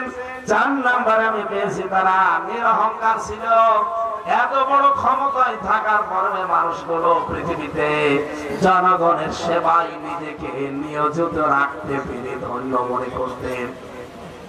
খলিফাতুল মুসলিমিন হযরত ওমর রাদিয়াল্লাহু তাআলা আনহু রাতের বেলা যখন তিনি হাঁটতে বের হতেন, স্যান্ডেলটা পায়ে দিতেন না। হঠাৎ একদিন দেখা হয়ে গেছে এক সাহাবীর সাথে, ডাক দিয়ে বলে, খলিফাতুল মুসলিমিন, প্রচন্ড শীত পড়ছে এখন, আপনারা জানেন আরব দেশে শীতের সময় প্রচন্ড শীত আর গরমের সময় প্রচন্ড গরম, পা রাখা যায় না। শীতের সময় অবস্থা খারাপ, গরমের সময় গরম অবস্থা খারাপ। আপনি এই শীতের সময় পায়ে কোনো স্যান্ডেল না দিয়ে ভাবে ঘুরতেছেন। হযরত ওমর ডাক দিয়ে বলে, দেখো, আমার পরিবার থেকে যখন আমি বের হয়েছি, আমার বাড়ি থেকে সেই কয়টা বাড়ি পার হয়ে রাস্তা পর্যন্ত আসা লাগে, এই কয়টা রাস্তায় প্রায় 3টা প্রতিবেশীর বাড়ি পার হয়ে আসা লাগে। আমি যদি স্যান্ডেল জুতা খড়ম পায়ে দিয়ে বাড়ি থেকে বের হয়ে রাতের বেলা, আমার প্রতিবেশীর ঘুমের ডিস্টার্ব হতে পারে, আমি তাদের দায়িত্বে আছি দেশের, আমার দ্বারা আমার প্রজারা কষ্ট পাবে, এই কারণে আমি স্যান্ডেল খুলে খালি পায়ে এসেছি। আমাদের যারা দায়িত্বে ছিল, বলে তো এরকম মানুষ আমরা পেয়েছি? বলেন, তারা তো এত বড় দায়িত্ব পালন করার পরও কিরকম নিরহংকার ছিল দুনিয়ায়।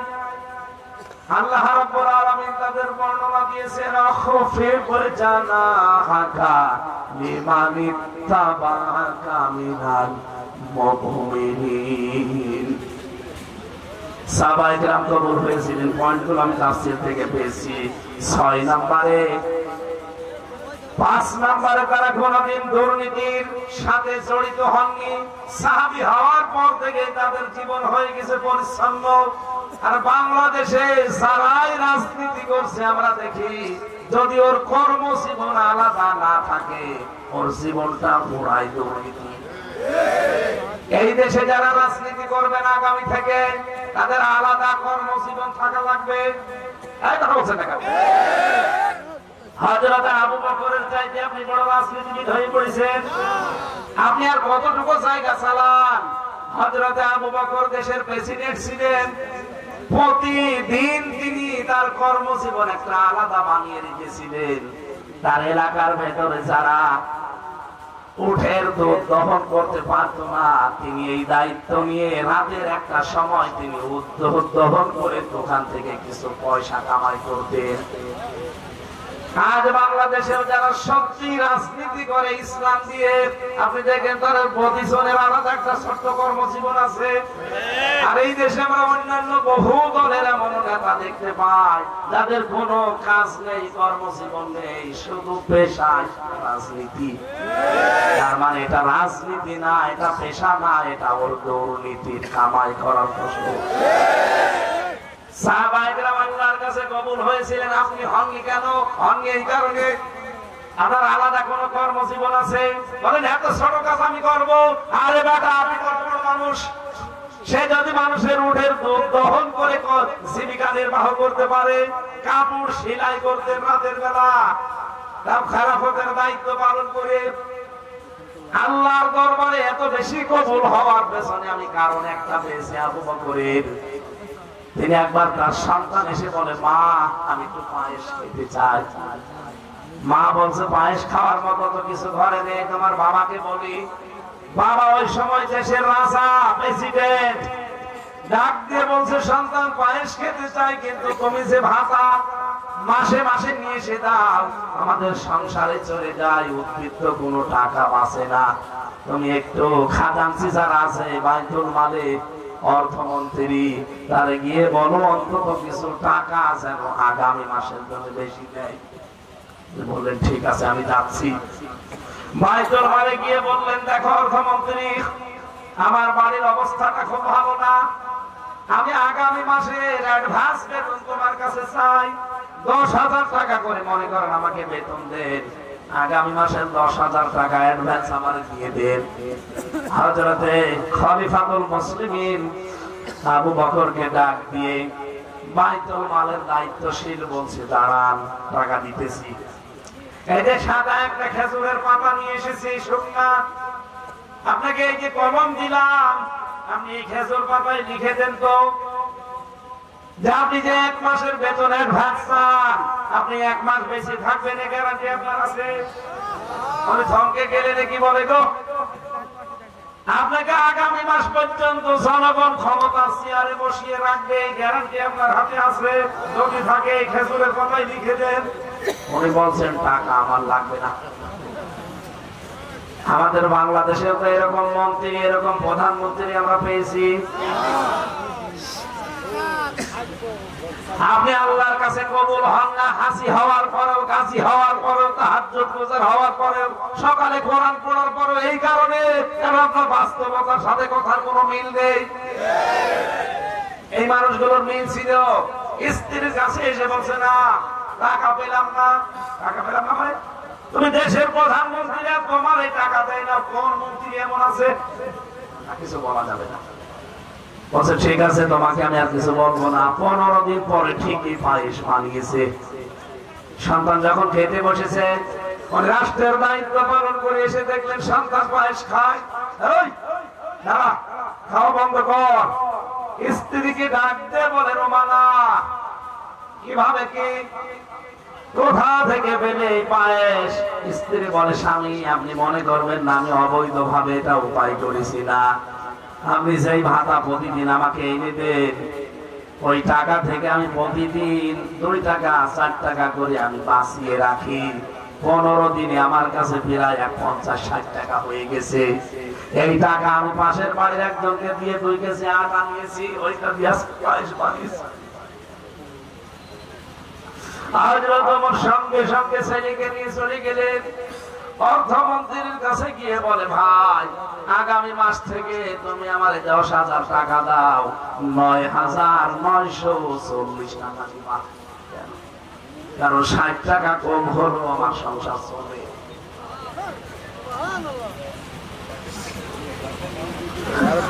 বাংলার মুসলমানেরা কোথায় আছেন আপনি? কথাগুলো শুনতে যত সহজ মনে হচ্ছে, এটা বাস্তবতা অত সহজ না।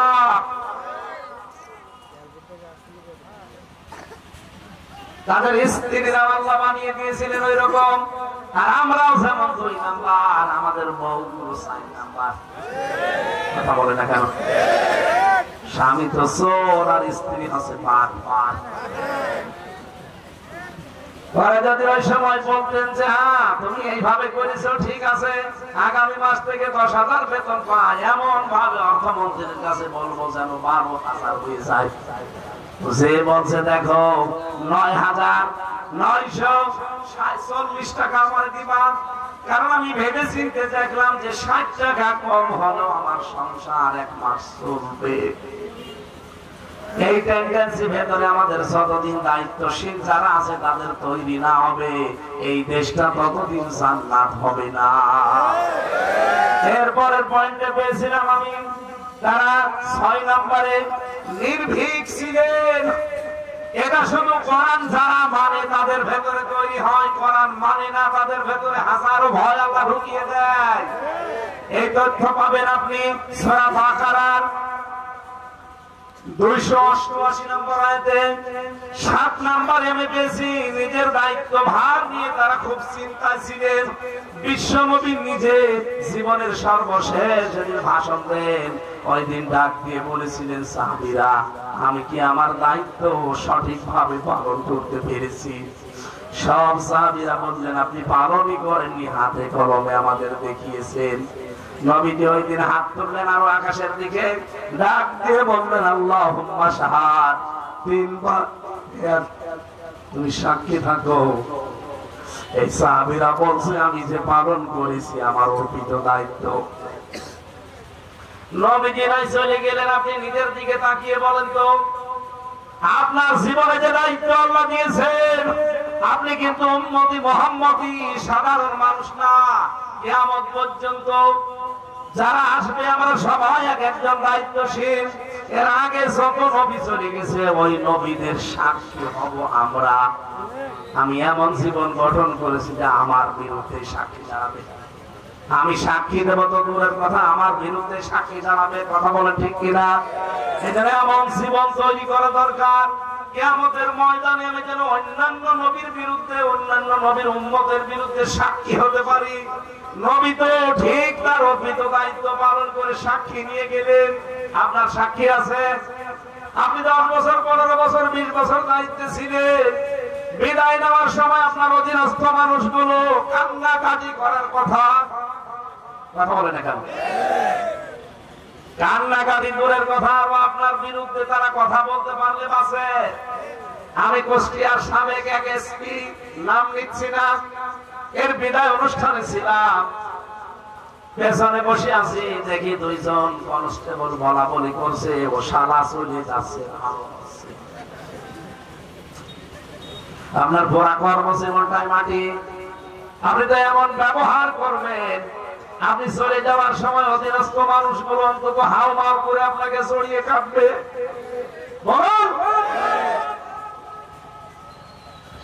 সাহাবায়ে কেরাম আল্লাহর দরবারে মর্যাদা পাওয়ার কারণ আমি 8 নম্বরে পেয়েছি, তাদের তাকওয়া ছিল। এটা সূরা আলে ইমরানের 196 নম্বর আয়াতে পাবেন। এরপরে পেয়েছি সর্বশেষ, তারা আদর্শ নেতৃত্ব দান করেছেন এই দুনিয়ায়। সূরা হাদীদের 25 নম্বর আয়াতে আল্লাহ তথ্য দিয়েছেন। 10 নম্বরে আমি পেয়েছি তারা পৃথিবীতে সবচাইতে বেশি কন্দনশীল ছিলেন। তাদের কথা বলার আগে কান্না চলে আসতো। আর আমাদের হৃদয়টা গোনা করার কারণে এত কঠোর হয়ে গেছে, কথা বলার আগে কান্না না, হাত তুলে কিয়ামত পর্যন্ত বসে থাকলো কান্না আসে না। কোরআনে কারীম জানিয়েছে ফালিয়াযহাকু কালিলাও ওয়া লিয়াবকু কাসীরা, বেশি বেশি করে কাঁদবা আর কম কম হাসবা।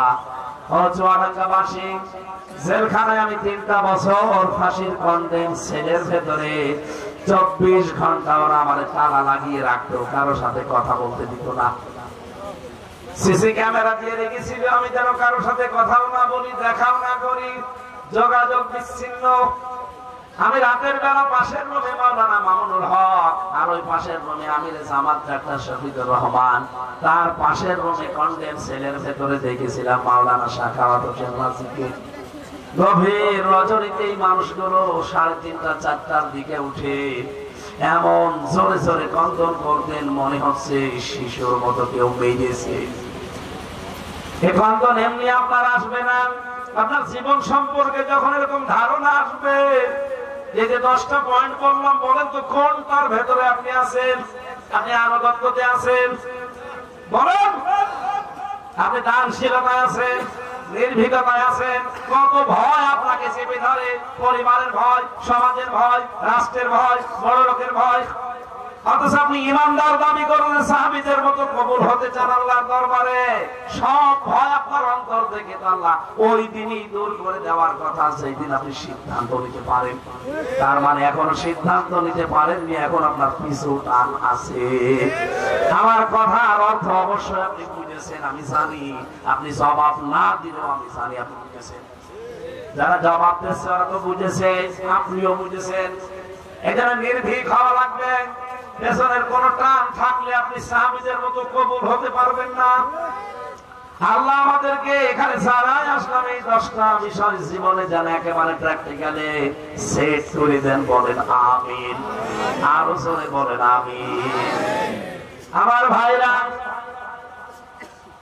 হাজার হাজার মেয়ে লোক আপনাদের চাইতে বসে আছে। হয় আমার নানি হবে, মামি হবে, খালা হবে, আর এই জেলায় যেহেতু আমার শ্বশুর বাড়ি, হয় শাশুড়ি হবে।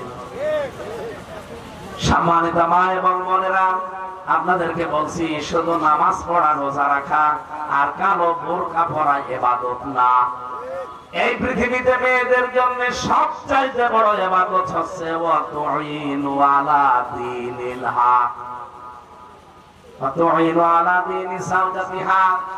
আপনার স্বামী যদি, আপনার বড় ভাই যদি, আপনার বড় ছেলে যদি আপনার উপরে যিনি আছেন দায়িত্বশীল, আপনার স্বামী হতে পারে, আপনার বড় ছেলে হতে পারে, আপনার বড় ভাই হতে পারে, আপনার বাবা হতে পারে, এরা যদি দ্বীনে হক, যেটা সত্য দিন, ইসলামের জন্য কাজ করে, মানবতার সেবার জন্য বাইরে সময় দেয়, আপনি ঘরে বসে বসে খাদিজার মতো তাকে সাপোর্ট দেবেন।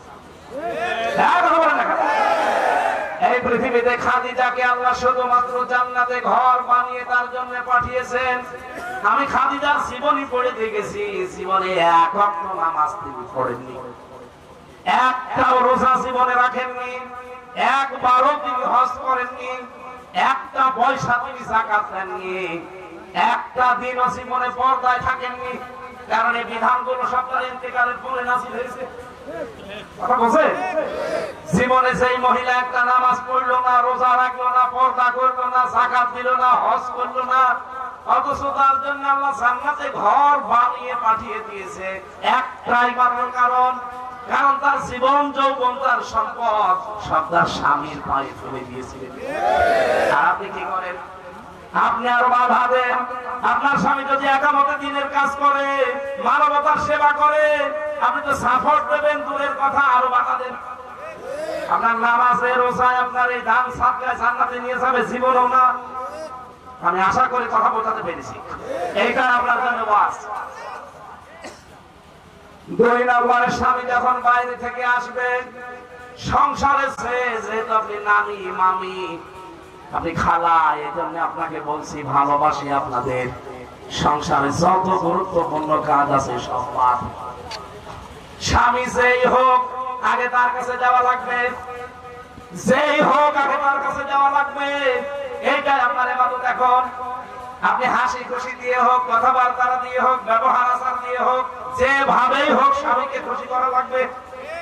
নফল নামাজ পড়লে যে সওয়াব হতো, স্বামীকে যদি খুশি করতে পারেন ওই সওয়াব হবে।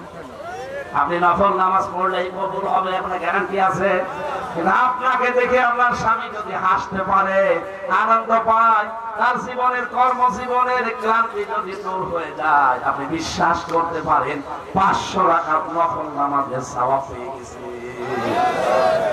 মেয়েরা জানে না, তাই মনে করে না ও ছাত্রা কি করছে করুক না, আমি আগে সিরিয়াল দেখে নেই। জীবনেও নামাজ পড়ে রোজা রেখে কালো বোরকা পরে জান্নাত যেতে পারবেন না। আল্লাহ মেয়েদেরকে এই কাজগুলো দুনিয়াতে করার তৌফিক দিন, বলেন আমিন। কি এটা কি এত বারবার আমি পারবো না ভাই, টাকা পয়সা এদের মনে হয় ওঠেনি। মাদ্রাসার মাহফিল এরা বারবার এদের লিখে দিচ্ছে, আপনাদের কাছে এনারা যাচ্ছে, যা পারেন সমর্থ মতো একটু দিয়ে যাবেন। আমি আসলে এগুলো পারি না বলেই তো হোসাইনকে নিয়েছি। আর আগামীতে কোন জায়গায় যদি অনুষ্ঠানে আসি, এশার নামাজ পড়ে আমার তুলে দেওয়া লাগবে। আমার শরীর জানে না 3টা বছরে খেয়ে না খেয়ে নষ্ট করে দিয়েছে, এমন কোন টর্চার নেই আমার উপরে করেনি। আমার টাঙিয়ে রেখে 11 ঘন্টা দড়ি দিয়ে পিটিয়েছে। এজন্য আমার ডায়াবেটিস হয়ে গেছে 3 বছরের জেলখানায়। আমি এখন অসুস্থ, জোর করে কথা বলা যায় না। যেন আগামী থেকে আমি চাচ্ছি যেখানে মাহফিল, এক জেলায় সর্বোচ্চ 2-3টা দেব, যেখানে আসবো আপনারা পোস্টারে লিখে দেবেন যে প্রধান বক্তা এশার নামাজ পড়ে সাইদি সাহেবের মতো রাত 9টা 9:30টার ভেতরে মাহফিল যেন শেষ হয়ে যায়। যদি পারেন নিয়ে আসবেন, না হলে আমার দাওয়াত দিতে যাবেন, আমার দরকার নেই। আমার আগে বাঁচা লাগবে, তারপরে আমার প্রতিদিন ডাক্তারের কাছে কল দিলে বলে রাত 10টায় ঘুমিয়ে পড়বে। আর আপনারা কোন শ্রেণীতে রাত 9:85? আমি শেষ করবো কয়টায়? এখন 11:30 বাজে। কোথায় সে চট্টগ্রাম যে কালকে মাগরিবের পরে ওঠা লাগবে। এরপর অসুস্থ, আমি আর টানতে পারছি না, গলা এবং বুকও ব্যথা হচ্ছে। ডায়াবেটিস এত বেশি, চোখে মুখে আমার অন্ধকার লাগে। এত পাওয়ার আল্লাহ ঔষধ খাচ্ছি, কিছুই হচ্ছে না। দোয়া করেন আল্লাহ যেন আগের অবস্থায় আবার ফিরিয়ে দেয়, কারণ আল্লাহ রোগ দেওয়ার মালিক, রোগ সারার মালিককে। ঔষধে কিছু হবে না, আমিও জানি, এটা উসিলা হিসেবে খাই। আল্লাহ যদি হুকুম না দেয় কিয়ামত পর্যন্ত আমার ডায়াবেটিস ভালো হবে। ওয়াইদা মারিদতু ফাহুয়া ইয়াশফি, তুমি অসুস্থতা দাও, তুমি আমাকে শেফা দান করো। এজন্য যারা টাকা পয়সা এনেছিলেন বিভিন্ন নিয়ত নিয়ে আপনারা একটু দিয়ে যাবেন। মাদ্রাসার মাহফিল তো নয়তো আমি বলতাম না। আমি আজকের মতো আর টানতে পারছি না, অনেক সময় হয়ে গেছে, এখনই আমি টান দেবো গাড়ি। যারা পারেন যাওয়ার সময় নিয়েছেন, আল্লাহুম্মা আমিন। লা ইলাহা ইল্লা আনতা সুবহানাকা ইন্নী কুনতু মিনাজ জালিমিন। আল্লাহুম্মা গফিরলি ওয়ারহামনি ওয়াহদিনি ওয়াফিনি ওয়ারযুকনি ইয়া রাব্বাল আলামিন। আল্লাহ তাআলা চাতক পাখির মতো মানুষগুলো বসে আছে, আল্লাহর কণ্ঠ এবং শরীরের দিকে তাকিয়ে কাটা কাটা ভাঙ্গা ভাঙ্গা গলা আমি কথা বলেছি। যতটুকুই বলেছি এ মানুষগুলো দিলের কান লাগিয়ে শুনেছে, এদেরকে তুমি এখন আমল করার তৌফিক দাও। সওয়াবগুলো তুমি মেহেরবানি করে নবীদের রওজায় পৌঁছিয়ে দাও। তামাম দুনিয়ার মাটির নিচে যারা ঈমান নিয়ে ঘুমিয়ে আছে এদেরকে ক্ষমা করে দাও। এ মাদ্রাসার সম্মানিত সভাপতি, প্রধান অতিথি, বিশেষ অতিথি, যত মেহমান এসেছে আল্লাহ তুমি কবুল করে নাও। এলাকায় মাটির নিচে যারা ঈমান নিয়ে ঘুমিয়ে আছে এদেরকে মাফ করে দাও। সম্মানিত মা বোনেরা, পর্দার আড়ালে যারা বসে আছে, পরিবারে অনেকের শান্তি নিয়ে আল্লাহ তুমি মেহেরবানি করে সালাম নামের খাতিরে শান্তির ব্যবস্থা করে দাও। আমি সহ যারা অসুস্থ আছি আমাদেরকে শেফায়ে কামিলা আজেরা দাও। আল্লাহ এই ছেলেটা আমার মায়ের দেশ, মেহেরবানি করে আমার নানা নানি সহ যারা কবরে আছে জেলার মাটির নিচে মাফ করে দাও। আল্লাহুম্মা গফিরলি ওয়ারহামনি ওয়াহদিনি ওয়াফিনি ওয়ারযুকনি ইয়া রাব্বাল আলামিন। যে বাড়িতে এসে বসেছিলাম ওই বাড়ির উপর রহমত নাযিল করো। আল্লাহ তাআলা চরম চোখে আমরা দেখতে চাই বাংলার 56,000 বর্গ মাইল তোমার কোরআন দিয়ে চলছে। আগামীতে অনুষ্ঠানটা কোরআনের প্রচারের জন্য আরো বিশাল আকারে তুমি কবুল করে নিও। মনের ভেতরে যার যা কামনা বাসনা আছে আমাদের পূরণ করে দাও। বারাকাল্লাহু লানা ওয়া লাকুম ফিল কোরআনিল আযীম। আলহামদুলিল্লাহি রাব্বিল আলামিন। লা ইলাহা ইল্লাল্লাহু মুহাম্মাদুর রাসূলুল্লাহ।